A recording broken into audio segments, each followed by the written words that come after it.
Hello అండి అందరికీ. ఉగాది రోజున కంపల్సరీ కూడా నాన్ వెజ్ అందరూ తింటారు. మ్యాక్సిమం తినని వాళ్ళంటూ ఎవరూ ఉండరు.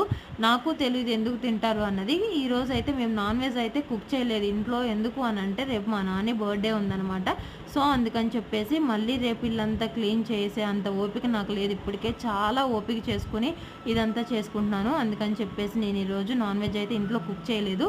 ఇంకా మార్నింగ్ టెంపుల్‌కెళ్ళి, డీమార్ట్‌కెళ్ళి వచ్చామనమాట. వచ్చేసరికి 2:30 అయిపోయింది. ఇంకా అప్పటికప్పుడు కుక్ చేయాలంటే ఈజీగా తొందరగా ఏమైపోతుందా అని థింక్ చేస్తే మామిడికాయలు ఉన్నాయి కాబట్టి మామిడికాయ పులిహోర అయితే ఇంట్లో చేసేసుకుంటున్నాను. ఇంతకీ రెసిపీ ఎలా చేయాలో చూద్దాము. ముందుగా ఆయిల్ వేసుకొని పోపు దినుసులు, ఎండుమిర్చి, కరివేపాకు, పచ్చిమిర్చి వేసేసుకొని ఒకసారి ఫ్రై చేసుకోవాలి.